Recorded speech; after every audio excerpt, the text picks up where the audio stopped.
Je vous retrouve aujourd'hui pour une vidéo que je comptais faire déjà il y a un petit moment et en fait ça n'avait pas sauvegardé les réponses sur Instagram, donc je viens de remettre ça à l'instant. C'est une vidéo qui a quand même été faite plusieurs fois déjà sur YouTube, mais j'ai l'impression que c'est quand même un sujet qui questionne beaucoup. Je reçois beaucoup de messages, pas non plus tous les jours, mais quand même il y a beaucoup de curiosité à ce sujet-là. Je fais pas durer plus le suspense, de toute façon vous l'avez vu dans le titre, il s'agit de tout ce qui concerne les services de presse, les partenariats, etc. Avec les maisons d'édition. Donc j'ai mis un petit truc sur Instagram, vous pouvez me poser toutes les questions, c'est en cours actuellement, donc je me suis dit on va commencer parce qu'il y a déjà pas mal de questions. Je vais voir, faut pas que la vidéo soit trop longue, quitte à faire un épisode 2 peut-être, j'en sais rien, si vraiment il y a des questions intéressantes qui arrivent après cette vidéo, mais en tous les cas j'ai trouvé ça bien de pouvoir répondre à vos questions directement, même si comme je vous disais, voilà, pour moi ça a déjà été fait pas mal de fois, mais c'était intéressant aussi de vous donner ma vision des choses, comment je vis le partenariat et voilà, quel rapport j'ai avec le SP de manière générale. Alors la première qui me paraît en tous les cas importante et qui vient juste d'être posée et que j'avais même pas prévu de faire alors que ça me paraît être la base, c'est qu'est-ce qu'un service de presse ou qu'est-ce qu'un partenariat. Le service de presse, qu'est-ce que c'est? C'est un livre qu'on reçoit directement de la part des maisons d'édition, qu'on doit lire, alors on le reçoit gratuitement et on doit le lire, le délai c'est la maison d'édition qui met ça en place en tous les cas avec vous. On doit le lire et en échange du coup on doit faire une chronique, qu'elle soit écrite donc sur les blogs. Il y a des partenariats donc qui sont voilà juste avec les blogs, ça c'est pas mon cas. Des partenariats qui sont sur Instagram, donc voilà le livre une fois que vous l'avez lu, vous donnez votre avis avec une photo et un post assez court. Et après dans mon cas c'est des partenariats du coup YouTube, alors qui ont commencé blog parce qu'au début j'avais un blog et j'avais pas cette chaîne et puis progressivement j'ai basculé sur les vidéos. Donc moi en tous les cas pour moi qu'est-ce que c'est un partenariat? C'est les livres que les maisons d'édition m'envoient gratuitement et que je dois lire et chroniquer en vidéo ou en vlog, peu importe, en tous les cas vous en parlez et sous une durée plus ou moins définie avec les maisons d'édition. Globalement c'est ça. Il y a le SP qui est, parce qu'on m'a également posé cette question, est-ce que le SP que tu reçois est la même chose que le livre que l'on achète en magasin? Alors de manière générale oui, puisque c'est des livres qu'on nous envoie qui pourraient être mis en librairie le lendemain finalement, mais parfois on reçoit ce qui s'appelle une épreuve non corrigée et donc là en général il y a peut-être même pas la couverture définitive d'un livre, souvent c'est blanc. Moi j'avoue que j'en reçois très peu des comme ça, c'est vrai que les maisons d'édition envoient très souvent les livres définitifs j'ai l'impression, mais parfois quand c'est vraiment avant la sortie, voilà on peut recevoir le livre qui est vierge, en tous les cas la couverture, et il peut y avoir encore pas mal de coquilles à l'intérieur et donc là notre rôle parfois ça peut être justement d'envoyer des messages aux maisons d'édition pour dire bah voilà à telle page il y a par exemple 2 mots qui sont collés, vous les avez pas espacés, il y a tel voilà, le livre est pas encore définitif et il y aura encore des corrections avant qu'il soit mis en librairie ou en tous les cas qu'il soit mis en vente. Voilà, mais globalement moi j'avoue que je reçois on va dire à 90% c'est souvent des services de presse, donc des livres qui sont définitifs. Parfois il peut y avoir marqué à l'encre à l'intérieur voilà ce livre est un service de presse et ne peut être vendu, mais globalement sinon c'est le livre définitif. Une question que j'ai reçue beaucoup de fois, c'est est-ce que tu es payé? Est-ce que les maisons d'édition te payent pour recevoir un service de presse? Pour moi ça n'est jamais arrivé, je reçois le livre gratuitement et je dois donner mon avis gratuitement. Voilà, c'est comme ça que ça fonctionne. Je sais que on a l'habitude en tous les cas sur YouTube, c'est vrai que notamment on connaît un peu plus la sphère de la beauté, qui sont payés pour recevoir les produits. C'est vrai que dans le livre c'est pas encore développé tout ça. J'aime quand même ce fonctionnement, sinon je n'y serais pas actuellement. Alors une fois, mais c'était pas une maison d'édition, c'est un auteur directement qui est venu me voir et qui m'a demandé si je voulais lire et donner mon avis sur son livre. Donc voilà, donc j'ai d'abord regardé le résumé, voir si c'était quelque chose qui me correspondait. J'ai été payée pour ça et parce qu'il voulait par exemple que je le lise, il voulait que la chronique apparaisse avant fin septembre, je crois à l'époque c'était ça. Donc il y avait voilà un délai, il voulait que ça apparaisse dans 2 vidéos, une vidéo book haul, une vidéo update, donc voilà il y avait des petites demandes comme ça. Avec combien de maisons d'édition es-tu en partenariat? Alors ça c'est une question qui est assez compliquée, je vous avoue que j'ai même pas la réponse en tête puisqu'en fait j'ai des partenariats qui ont par exemple commencé j'ai commencé en 2016, je crois que mon premier partenariat est arrivé fin d'année 2016 ou début d'année 2017, d'ailleurs ça va être un peu brouillon j'ai l'impression parce que j'ai lu toutes les questions, j'en ai plein en tête et je les prends un peu dans le désordre. J'y pense parce que j'ai la question quel a été ton premier partenariat et ton premier livre et à combien d'abonnés étais-tu? Donc il me semble que c'était, j'en suis sûre c'était avec la maison d'édition Hashtag qui m'avait envoyé Farallone qui était une série fantasy jeunesse. D'ailleurs j'avais adoré, j'avais lu les 3 premiers tomes et je sais même pas si la suite était sortie parce qu'après j'ai plus trop eu de contact, mais en tous les cas c'était celle-ci et j'avais pas mis l'abonné, donc je crois que j'en avais 600 ou 800 sur Instagram. Combien j'ai de partenariats actuellement, c'est un petit peu compliqué parce que comme ça s'étale sur la durée, c'est vrai qu'il y a des maisons d'édition avec lesquelles j'ai été en partenariat il y a quelques années, mais finalement là je leur ai plus rien demandé depuis quelques temps, mais après ça peut se faire ponctuellement. Vous voyez, s'il y a vraiment une sortie chez une maison d'édition qui m'intéresse, que j'ai pas contacté depuis un an, je pense que voilà ils seront d'accord pour envoyer un livre si je les sollicite. Donc bah est-ce qu'on peut considérer que je suis en partenariat avec eux? Je pense que oui, parce que j'ai déjà eu des échanges avec eux et des livres. Là il se trouve que j'ai rien demandé depuis longtemps, mais du coup c'est assez difficile de comptabiliser vraiment au total, parce qu'il y en a beaucoup pour lesquels ça peut se faire ponctuellement. Après je dirais que globalement aujourd'hui les maisons d'édition que je considère en partenariat, c'est celles avec lesquelles, vous voyez, tous les mois je reçois les programmes de parution, ou en tous les cas où je suis en contact régulièrement, et du coup là on pourrait compter tout ce qui est Bayard, Milan, la collection R, Flammarion, Nathan, Pocket Jeunesse. C'est globalement... et Gallimard très récemment, mais j'ai pas encore reçu les premiers livres parce qu'ils m'ont contacté juste avant le confinement et du coup ça s'est pas trop mis en place pour l'instant, mais voilà, on peut dire que c'est ces maisons d'édition là. Et après il y a d'autres plus petites maisons d'édition où c'est plus ponctuel, ça va être au cas par cas en fonction des sorties. Mais voilà, toutes ces maisons d'édition que je viens de vous citer, c'est celles avec lesquelles voilà, je suis régulièrement en lien puisqu'ils envoient les catalogues tous les trimestres en général, c'est comme ça que ça fonctionne. Est-ce que tu fais parfois le premier pas vers une maison d'édition ou est-ce que c'est la maison d'édition qui vient toujours à toi? Alors, c'est une question très intéressante que je me suis moi-même posée au tout début. C'est vrai que quand on n'a pas beaucoup d'abonnés, pour ma part, je pense qu'il faut y aller un petit peu au culot. Et s'il y a un livre qui vous fait plaisir, enfin qui vous fait envie en tous les cas, ou une maison d'édition que vous aimez beaucoup, envoyez un mail. Parce que tout simplement, on est énormément à faire ça et c'est clair que à côté de d'autres gros comptes où voilà, les maisons d'édition, je pense, repèrent souvent les mêmes profils. Et du coup, si vous attendez qu'on vienne à vous, c'est possible que vous attendiez éternellement malheureusement. Donc du coup, moi, c'est clair qu'au tout début, j'y étais un petit peu au culot, je pouvais avoir 800 abonnés, 1000 abonnés, 1200, 1500, ça dépendait. Et voilà, je disais concrètement que j'étais passionnée de lecture, je mettais mon lien et que voilà, j'aime beaucoup cette maison d'édition. Je pense qu'il faut pas y aller directement en demandant voulez-vous m'envoyer ce livre. Il faut montrer un petit peu l'intérêt qu'on a pour la maison d'édition. En général, je parlais des derniers coups de cœur que j'avais eu dans cette maison d'édition parce que je pense que c'est important de montrer qu'on cible une maison d'édition particulière et qu'on n'envoie pas ça à une tripotée de maisons d'édition juste pour recevoir du livre gratuit, ce qui fonctionne pas trop. Mais voilà, j'y allais au culot, parfois on me répondait écoutez les partenariats sont fermés ou alors revenez vers nous quand vous aurez une communauté un peu plus grande, voilà, c'est des choses qui s'entendent aussi.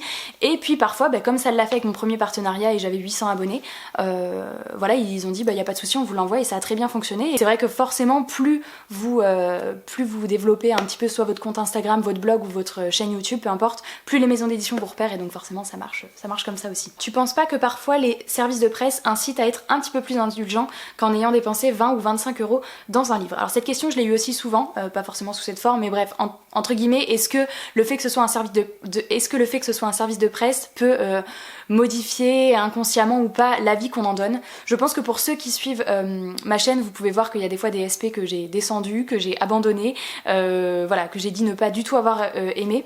J'ai pas forcément en tête, parce qu'on m'a aussi demandé est-ce que tu as en tête des booktubeurs ou des instagrammeurs qui modifient leur avis parce qu'il s'agit de services de presse. Sincèrement, j'ai pas l'impression. Alors en fait, quand je regarde des vidéos des gens, il y en a qui parlent il y en a qui en parlent indirectement, du fait qu'il y en ait certains qui aiment tout comme par hasard quand c'est des services de presse. Moi je vous avoue que soit c'est que je vis dans un monde de bisounours où je le remarque pas, j'en sais rien, mais j'ai pas l'impression qu'il y en ait qui fassent ça. Après ça doit forcément exister, j'imagine, mais pour ma part, le fait de recevoir un livre, j'estime que la contrepartie est quand même assez grande. Ok, je reçois un livre de 20 € gratuitement, mais alors si on compte mon temps de lecture, en plus je suis vraiment une tortue pour lire, je passe je sais pas combien d'heures sur un livre, plus après le temps de filmer, monter la vidéo et compagnie, le prix du livre est largement rentabilisé si on compte en termes d'heures de travail. Alors je suis d'accord que le terme travail peut être à revoir, hein, ça reste une passion, mais mine de rien, voilà. Et donc pour ma part, à partir du moment où le livre arrive chez moi, je suis très reconnaissante des maisons d'édition, parce que d'un côté, quand on reçoit un livre, c'est que quelqu'un apprécie notre travail, une maison d'édition apprécie notre travail et qu'elle estime qu'on peut avoir un certain impact dans l'achat du livre, en tous les cas, que notre avis peut peut-être influencer, j'aime pas trop ce terme, mais peut peut-être vous donner envie, vous, de découvrir ce livre. Donc c'est vrai que recevoir un livre, ça fait toujours plaisir. Maintenant, à partir du moment où il est dans ma bibliothèque, il est dans ma bibliothèque, et le lire, que je l'ai acheté moi-même perso ou que je l'ai reçu en service de presse, moi mon avis sera le même, et s'il y a des choses que j'aime pas, et j'aime pas, en fait, ça va pas, il n'y a pas de gymnastique dans mon cerveau qui fait ouais mais attends, c'est un service de presse. Je me suis toujours dit que si un jour une maison d'édition appréciait pas mon avis, c'est que c'est une maison d'édition avec qui je ne veux pas travailler. Un livre peut plaire ou ne pas plaire, et pour moi chaque livre a son lecteur, c'est-à-dire que si je l'aime pas, peut-être que le voisin l'aimera, en tous les cas c'est pas moi, mais c'est pas pour ça que le livre c'est de la merde quoi, enfin concrètement. Donc mon avis vaut ce qu'il vaut, mais en tous les cas je vois pas l'intérêt de le modifier, ou en tous les cas d'être un peu moins honnête. J'ai pas aimé, mais ma foi, tentez si vous voulez, et c'est pour ça que je mets un point d'honneur très souvent à dire pourquoi j'ai pas aimé, parce que j'estime que ce que je n'ai pas aimé, peut-être quelqu'un d'autre, ça pourra donner envie. Et d'ailleurs, moi, ça me fait super plaisir quand à chaque fois les avis négatifs de livres, je vois qu'il y en a qui disent tu m'as quand même intrigué, du coup j'ai quand même envie de l'acheter, parce que c'est aussi intéressant de parler parfois d'un livre que j'ai pas aimé et qui peut-être vous fait envie, et voire même que vous avez aimé, et en fait c'est ça la richesse de la lecture. Donc pour moi, vraiment ce serait Enfin, en fait, je verrais pas l'intérêt du travail que je fais, en tous les cas des vidéos YouTube que je fais, si c'était pour pas vous donner un avis honnête. Franchement, non. Après, voilà, la question m'a été posée parfois aussi au niveau de l'intensité, c'est-à-dire que si c'est un SP et qu'on a vraiment pas aimé, on va plus arrondir les angles. Non. Personnellement non plus, enfin sincèrement ça m'est déjà arrivé d'abandonner. Je pense là, il y en a un qui me vient toujours en tête parce que vraiment je crois que ça a été mon pire service de presse. Le Trône des étoiles que j'avais reçu de la part de Nathan, franchement ce livre j'ai rien compris, j'ai pas vu l'intérêt, je sais pas où est ma chronique, si vous cherchez dans les vidéos vous le trouverez forcément. Ça a été un abandon, j'ai pas du tout demandé le tome 2 et enfin il y a pas d'angle à arrondir pour moi. J'ai pas aimé, j'ai expliqué pourquoi. Maintenant s'il y en a qui ont aimé, mais je serais ravie d'en parler avec vous. Je dis jamais non plus qu'un livre est un torchon, hein. Ça c'est jamais quelque chose que vous verrez sur ma chaîne, je donne vraiment mon avis qui est l'avis d'un lecteur parmi tant d'autres. Comment faire, alors ça c'est une question qui revient souvent et en plus j'ai pas vraiment de réponse. Comment faire pour recevoir des SP, à combien d'abonnés on peut avoir de SP. Tout ça, bon, je comprends que c'est des questions qui se posent, puisque je peux comprendre que quand on voit des personnes recevoir beaucoup de livres comme ça gratuitement, ça fait envie. Clairement, on est tous passionnés par la lecture, et qui ne rêve pas d'avoir des livres gratuitement. Ça, je suis totalement d'accord. Et moi-même, quand j'étais au tout début, vraiment, avoir un service de presse, c'était vraiment, enfin, c'est un cadeau, on le voit comme un cadeau. Maintenant, il n'y a pas vraiment de règles sur comment faire. Et le problème c'est que beaucoup, j'ai l'impression, c'est un petit peu différent d'il y a quelques années, mais j'ai l'impression que beaucoup maintenant sont à la recherche de ce service de presse et c'est un petit peu la course à ça et c'est comment faut faire. Moi je crois qu'au tout début quand j'ai commencé, mais je savais même pas qu'on pouvait recevoir des livres gratuitement, pour moi c'était l'élite, c'était ceux qui avaient plus de 30 000 abonnés, donc quand j'ai commencé avec mon tout petit truc sur Insta, j'ai juste commencé à partager mes avis et je pensais même pas aux livres gratuits. Et je pense que c'est à force qu'on se rend compte que nos avis peuvent avoir un certain impact sur d'autres personnes, où ça viendra tout seul. Mais commencer dans l'optique d'avoir des livres gratuits, je pense que c'est pas forcément le bon truc parce que ça se ressent en fait. Ça se ressent que la personne veut des abonnés. Pourquoi elle veut des abonnés? Pour avoir une communauté plus grande. Pourquoi? Parce que quand on a une plus grande communauté, les maisons d'édition nous repèrent, etc. Et je trouve que c'est pas forcément le meilleur cercle vicieux.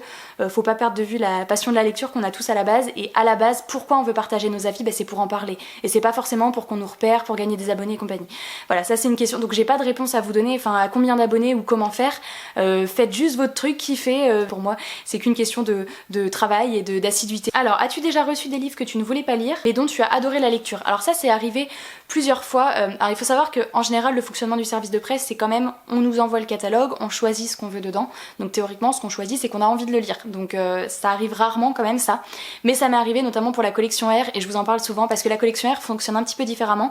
Le partenariat, on est partenaire avec eux pour l'année et on reçoit toutes les sorties de l'année. Et la collection R sort aussi bien du fantastique et de la dystopie et de la science-fiction que du contemporain et de la romance. Et du coup, c'est vrai que quand je reçois des trucs fantastiques, imaginaires et compagnie, je suis très contente. Et quand je reçois du contemporain ou de la romance, je suis un peu moins contente. Du coup, oui, ça m'est arrivé parce qu'il y a des livres que j'ai reçus de la collection R et que j'aurais absolument pas demandé et que j'avais même pas envie de lire. Et puis voilà, parfois je me laisse prendre au premier chapitre et parfois il y a de belles surprises, et je pense notamment à Easy plus Tristan de Shannon Dunlap, voilà, que j'ai lu l'année dernière il me semble, et qui avait été une super bonne surprise, et j'en avais fait une critique plutôt cool, et surtout que je m'y attendais pas. Et c'est ce genre de partenariat qui est quand même, qui a et des avantages et des inconvénients, parce que avantage, voilà, on sort un petit peu de notre zone de confort et on peut lire des livres qu'on n'aurait pas forcément demandé, et c'est clair que c'est des livres vers lesquels je me serais jamais tournée ni en librairie ni dans le catalogue des services de presse, donc ça c'est plutôt le point positif. Mais le point négatif, c'est que parfois on peut se retrouver avec plusieurs livres qui s'entassent et qui nous font pas envie, parce que mine de rien, moi j'ai une centaine, enfin même 140 livres perso que je me suis achetés, ou bien qui sont des services de presse, mais en tous les cas des livres qui me font très envie dans ma bibliothèque. Et c'est vrai qu'à côté de ça, quand on reçoit des services de presse sous cette forme de partenariat, c'est des livres qui, c'est clair, se placent en bas de l'échelle dans l'envie, parce que voilà, ça sort de mon genre de lecture. Donc je dirais que c'est un peu avantage-inconvénient. Comment fais-tu pour ne pas te mettre la pression? Déjà, il y a beaucoup quand même de partenariats, je trouve, avec lesquels je suis, qui n'oblige pas forcément une durée fixe, genre tu dois le lire dans un mois et rendre ta chronique dans un mois. J'en ai quand même plusieurs qui sont hyper cool, et même certains qui imposent un mois ou deux, parfois 5 mois après, voilà, ça leur pose pas de problème.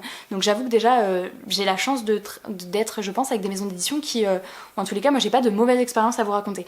Après c'est vrai que y a des maisons d'édition qui imposent un mois et qui nous le rappellent bien de temps en temps. J'avoue que c'est ceux-là qui me stressent le plus. Maintenant je me dis à chaque fois, écoute, oui, ce livre te fait envie, mais t'en as peut-être encore un de la maison d'édition à lire, donc tant pis, si t'as ce livre-là à acheter parce qu'il te fait encore envie dans 3 mois, tu l'achèteras dans 3 mois. Et j'essaye de me restreindre un petit peu comme ça. Il y a des fois où je pense qu'il faut être honnête aussi.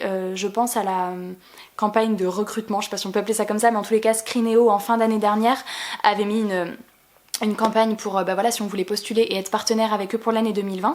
Et en fait j'ai vachement hésité avant de participer, puisqu'au moment où j'ai rempli le petit formulaire, je vois à un moment donné, est-ce que tu t'engages à lire le titre que tu reçois sous 2 mois, je crois que c'était 2 mois, je sais plus, 1, 2 ou 3, je sais plus. Et j'ai fermé le truc de candidature. J'ai dit à Tristan, j'ai dit bah non franchement j'ai pas envie d'être en partenariat, j'ai pas envie de m'imposer encore, je commence à avoir beaucoup de livres, beaucoup de partenariats mine de rien aussi, et j'en suis très contente, mais du coup c'est vrai que je me dis je vais essayer de m'enlever du stress peu à peu et m'enlever le fait d'avoir trop de maisons d'édition qui imposent trop de durée, qui imposent trop de trucs, parce que j'ai pas du tout envie que la lecture devienne finalement plus de travail que de plaisir. Donc j'ai fermé. Et puis finalement j'ai dit ouais mais j'ai quand même envie d'être en partenariat avec la maison d'édition Screenéo, parce que ils font quand même plein de sorties qui m'intéressent. Donc du coup j'ai rempli le questionnaire, et au moment de la question est-ce que vous vous engagez, et j'ai clairement dit non.